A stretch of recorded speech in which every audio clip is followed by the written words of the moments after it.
It all starts with the heartbreaking discovery of my ex-wife's infidelity. My ex-wife, Danielle, and I were together for 6 years. Our relationship was the typical story of work colleagues who eventually fell in love. We both were working at the same company until I got offered a much better position in another company so we could date more openly.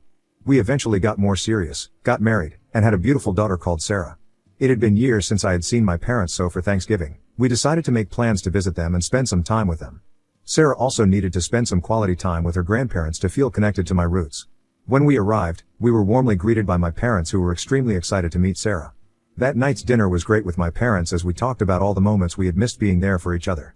Sarah was getting tired, so I excused myself to put her to bed as Danielle and my parents continued to talk.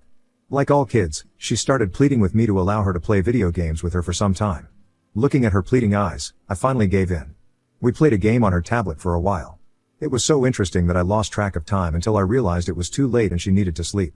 I took the tablet from her, put her to bed, and headed out.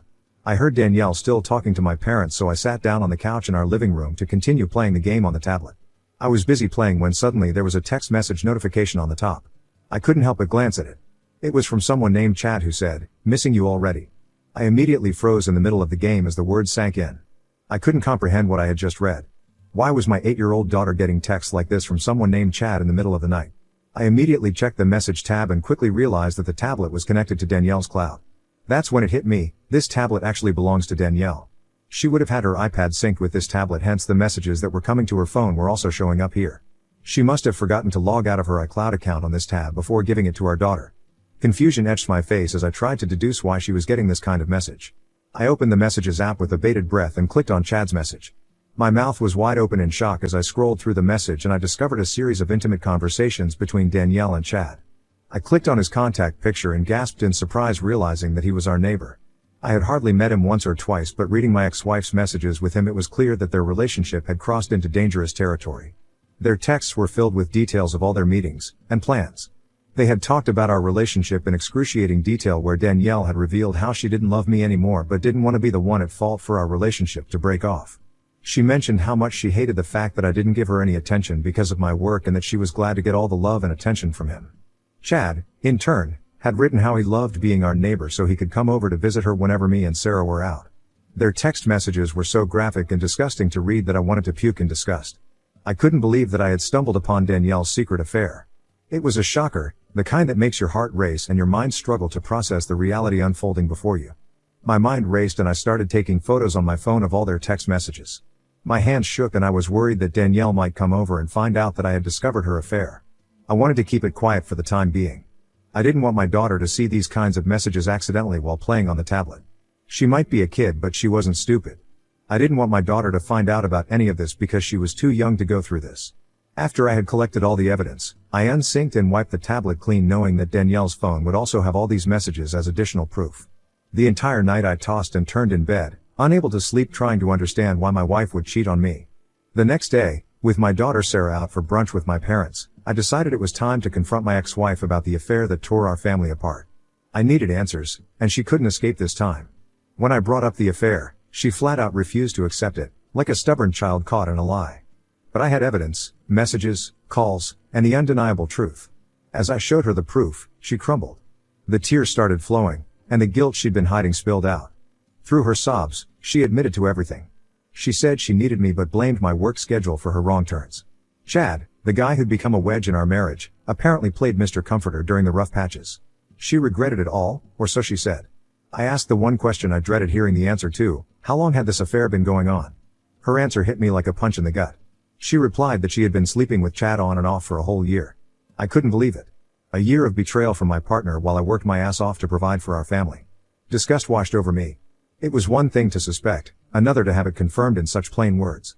The weight of her confession settled in the room like a dark cloud. The trust we'd built over the years shattered, and all I felt was the raw pain of betrayal. There were no fancy words to describe it, just a sickening feeling deep in my gut. At that moment, I broke down. Tears streamed down my face, and I couldn't hold back the flood of emotions that overwhelmed me. My ex-wife, Danielle, continued to attempt to explain herself, but her words were drowned out by the tumultuous chaos of our shattered marriage. The fight between us continued, escalating with each revelation. We were deep into the confrontation when my parents returned from taking Sarah out for brunch. They looked at our faces, reading the distress and turmoil written all over them. Concern etched on their faces. My dad took Sarah to her room, trying to shield her from the storm that had erupted. Alone with my mom, I spilled the painful truth about Danielle's infidelity. My mom listened, her face transitioning from confusion to disbelief, and finally settling into a deep frown. Danielle, on the other hand, continued to cry, as if she were the victim, not the perpetrator. Attempting to justify herself, Danielle spilled out a string of excuses about how my demanding work schedule had driven her astray and how she would have never done something like this had she received my attention. According to her, Chad had become her source of comfort during our rough patches and I shouldn't be blaming her right now. She regretted it now, she claimed. My mom, trying to comprehend the magnitude of the situation, and struggling to understand everything, went red in the face when I mentioned that Danielle's affair had been going on for a year. She looked Danielle straight in the eyes, her disappointment evident, and without mincing words, she asked Danielle to leave their house immediately. The room fell silent as I stared at Danielle, who continued to cry and act like a victim. I told her that she needed to leave and that I and Sarah would continue to spend the holidays here and would return later as we had originally planned before all this fiasco happened. Danielle, feeling our judgment stopped arguing, simply nodded and walked upstairs to pack her clothes. In about 10 minutes, she was gone. As the door closed behind Danielle, the weight of the situation settled in the room, and the silence that followed was deafening. Alone with my thoughts, I couldn't help but feel a mix of emotions, betrayal, anger, and a profound sadness that seemed to consume me. The next few days were excruciating as I navigated the aftermath of the revelation. My mom, having witnessed the turmoil firsthand, filled my dad in on all the shocking details. His reaction mirrored hers, a mix of disbelief and shock. The betrayal cut deep, not just for me but for my parents who had welcomed Danielle into our family with open arms. Sarah, our innocent 8-year-old, kept asking where her mom was. Faced with the challenge of protecting her from the harsh truth, I lied, telling her that Danielle had to leave abruptly due to work commitments. The pain in her eyes when she asked about her mom tore at my heart, but I couldn't bring myself to expose her to the harsh reality just yet. The next few days were a blur of emotions and attempts to cope with the shattered pieces of our family. My parents provided a pillar of support, offering comfort and understanding as we processed the betrayal that had unfolded. The holidays, initially planned as a joyous family reunion, now felt tainted by the lingering shadows of deceit. We tried to salvage what was left of the festive season, but the air was heavy with the weight of unspoken words and broken promises. Each moment was a reminder of what had been lost, and the pain became palpable as we struggled to find a sense of normalcy. Inevitably, the time came when I had to face the reality of returning home. The idea of stepping back into my familiar surroundings where my wife had slept with another man was pissing me off. I knew our marriage was over and I needed to let Danielle know so she could move out soon. I had already made up my mind and no one was going to change my mind. When we returned home, Danielle was waiting for us. She looked at us with pleading eyes, an apology hanging on her lips. Sarah, oblivious to the storm that had unfolded, ran into her arms, embracing her as if nothing had changed. It was a painful sight, witnessing the innocence of a child juxtaposed against the wreckage of a broken marriage. I decided that we needed to talk, and we retreated to a private space away from Sarah's curious eyes. Danielle started to apologize again, her words filled with remorse and promises of change. She claimed she had cut off all contact with Chad, but I couldn't help but scoff at the notion. Chad, after all, was still our neighbor, and there was no way she could have severed all ties. A bitter laugh escaped my lips as I confronted her with this reality. She looked at me, bewildered, as if I had lost my mind. I looked her straight in the eyes and told her that it was too late for apologies, that no matter what she said or did, I was done with her. The shock in her eyes deepened as the weight of my words sank in. You cut off contact with Chad? Really? I asked, my voice tinged with sarcasm. He lives next door, Danielle. You can't avoid him even if you wanted to, she stammered, trying to explain, but my patience had run out. I couldn't bear the lies and deception any longer. This is too late, I asserted firmly, each word carrying the weight of finality. I'm divorcing you. Her eyes widened in shock, a mix of disbelief and realization playing across her face. The truth had finally caught up with her, and the consequences of her actions were laid bare. She tried to plead, to make amends, but my decision was resolute.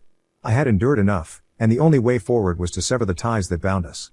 As the gravity of my words settled between us, silence hung in the air.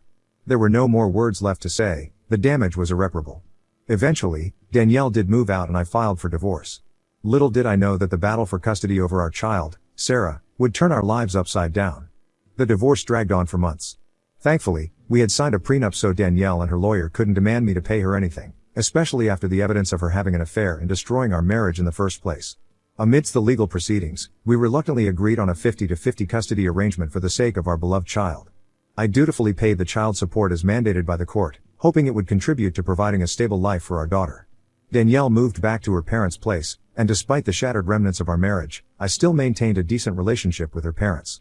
The weeks were divided, with Sarah spending equal time with both of us. The arrangement was meant to ensure that our daughter would grow up feeling loved and supported, no matter the circumstances. During the days when Sarah was with me, I made an effort to create special moments. We went shopping for essentials, and I indulged her in picking out new toys or clothes.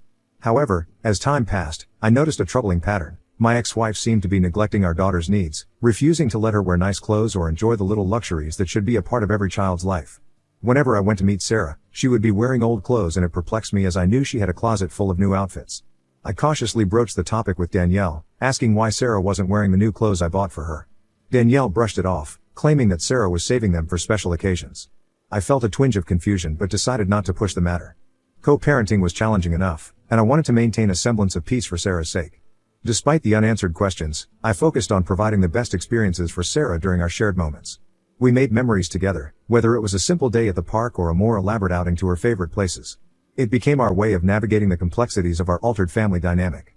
I never wanted my daughter to grow up thinking that we didn't love her, so even though my marriage had failed, I put all my love and attention on my daughter. Now, turning to the story, just last month, as I drove back to my house after my office, I was met with an unexpected sight: my daughter standing alone in the driveway. Concerned and somewhat shocked, I got out of the car and hurried over to her, fearing that something might have gone wrong. I asked her what happened, and Sarah explained that Danielle had dropped her off an hour ago on my porch. I was shocked at how recklessly my ex-wife could just drop our daughter off without informing me first. Had I known, I would have left work immediately and not let our daughter stand outside for an hour. Danielle knew that I usually got off work at 6 p.m. and was back at home by 6:15, but that day I had some work pending, hence it was already 7:30. I was upset that my ex-wife had just left our daughter all alone where anything could have happened to her. After ushering my daughter inside my place and heating up some pasta for our dinner, I dialed Danielle to express my concern and frustration. Danielle picked up the call and I could hear a lot of noise in the background.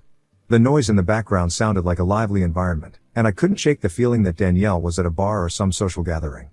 Frustration crept into my voice as I asked her why she hadn't given me a heads up before dropping our child off. Her response caught me off guard. Danielle retorted that Sarah was my daughter too, emphasizing that parenting was a shared responsibility. Her nonchalant attitude only fueled my frustration, but as I continued talking to her, I began to sense that something wasn't right. There was a slurred quality to her speech, and it dawned on me that she might be under the influence of alcohol. Deciding that this wasn't the appropriate time to have a serious conversation, I told Danielle that we would discuss this matter when I dropped off Sarah the next day. She laughed dismissively and suggested that I read the note she had given our daughter. Perplexed, I called for Sarah and asked about the note that her mother had apparently given her. Sarah fished around in her pocket and handed me a crumpled note. The message inside explained that my ex-wife did not want to take care of our daughter anymore due to the inadequacy of the child support payments. I froze in shock and bewilderment. I was paying hefty child support every month, and despite this, Danielle had the audacity to demand more from me by putting our daughter in danger. It struck me as a desperate move, but instead of reacting emotionally, I decided to take a strategic approach. Swiftly, I called Child Protective Services, CPS, and the police to file an official complaint against my ex-wife for abandoning our child. I had CCTV footage which proved that she had left our child on the driveway all alone. The police took this very seriously and asked me for the location so they could arrest her for putting our child in danger. After filing an official complaint, I talked with my lawyer after full custody. Danielle had cheated on me and I had let that go because of our child, but now that she had put my dear daughter in danger, I couldn't just let her go. We decided to file a motion to get full custody with the police report that I had filed against her for abandonment. Her parents called me in shock, wanting to know why Danielle was calling them from jail, and I filled them in. They were extremely concerned and shocked by the news. While they acknowledged that my actions were motivated by a desire to protect our child, they pleaded with me to reconsider pressing charges against Danielle. Despite their emotional appeal, I remained steadfast. The safety and well-being of my daughter were paramount, and I couldn't let Danielle's reckless actions slide. I explained to her parents that filing an official complaint was not an arbitrary decision but a response to a situation where Sarah's safety was compromised. I emphasized that the legal action was a necessary step to ensure that such incidents did not happen again. As I spoke with conviction about the need to prioritize Sarah's welfare, their pleas grew more desperate. They begged me to drop the charges, citing Danielle's mental state and the potential impact on her life. However, I stood firm, reiterating that I had tolerated much for the sake of our child but would not compromise when it came to her safety. The tension between us heightened as they grappled with the harsh reality of the situation. In their desperation, they proposed alternative solutions, like supervised visitations or counseling for Danielle. While I appreciated their concern, I couldn't ignore the fact that the abandonment incident had been a severe breach of trust. In the end, their pleas fell on deaf ears. I had made up my mind to pursue full custody to ensure a stable and secure environment for Sarah. I informed them that in a few days, I would have someone go to their place and get everything that belonged to Sarah back to my place so Sarah could continue to stay here with me. When I informed Sarah about the new development, she was beyond ecstatic. I know how important it is for my child to have peace and stability in her life, so I was happy for us. In a few weeks, we were summoned to court. My lawyer presented my case, revealing the neglect and manipulation orchestrated by my ex-wife. We showed the judge the note that Danielle had given to Sarah to give to me while leaving her at my doorstep for over an hour without informing me. We also pointed out the fact that every time I bought my daughter something new, my ex-wife would refuse my daughter to wear it, which is why my daughter would always be dressed shabbily. While Danielle's lawyer tried her best to defend her client, the judge saw through Danielle's attempts to manipulate the situation and recognized that the child support meant for our daughter was being misused, perhaps for her own personal benefit. In a surprising turn of events, the judge ruled that not only was Danielle going to lose custody of our child, but she also had to pay a $25,000 penalty for misusing all the child support I had been paying her that year. The judge, understanding the gravity of her actions, ruled that this penalty would also be covering my legal fees. I was honestly not expecting this and had never in a million years thought that Danielle would get a penalty. It was a bitter victory, but one that secured a brighter future for my daughter, free from the clutches of a mother who had lost her way. Since this court ruling, I feel so at peace knowing that I am the only one who is going to be taking care of my daughter. As expected, my ex-wife and her family have continued to message me saying that I shouldn't have punished Danielle so harshly. They thought it wasn't a big deal that she abandoned our kid and kept telling me that I was going to be a terrible father. I would like to know if Ida for taking action against my ex-wife for doing this to my daughter. Update 1. Thank you everyone for understanding the gravity of the situation and also understanding why I asked for full custody in the first place. I have no idea if Danielle is going through a mental breakdown, and honestly, I don't want to know that also. Whatever may be the case, she should have talked with me first.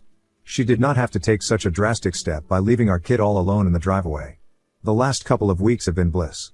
I can do anything for my little one, hence I have been spending the last few days creating a routine for both of us. Our mornings now involve waking up together, with me helping her get ready for school. I've even been watching numerous YouTube tutorials, gradually honing my skills in crafting the perfect ponytail for her.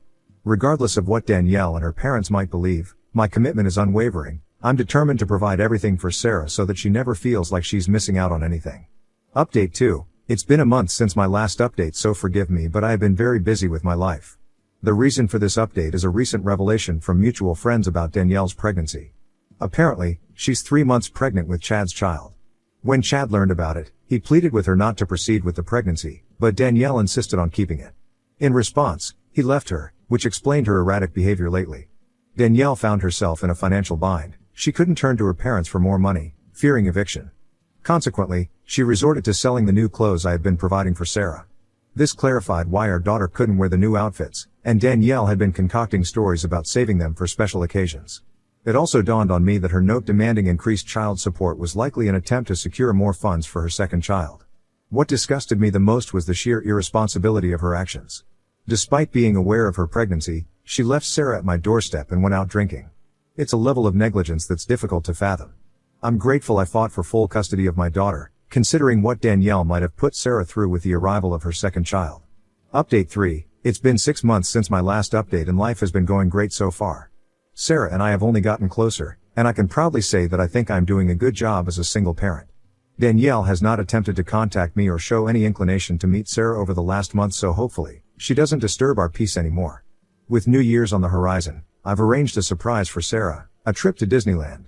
Knowing her deep love for all the Disney characters, I'm eagerly anticipating the joy that will light up her face when she discovers the magical adventure awaiting her. I'm determined to create beautiful memories and continue to cherish the moments we share.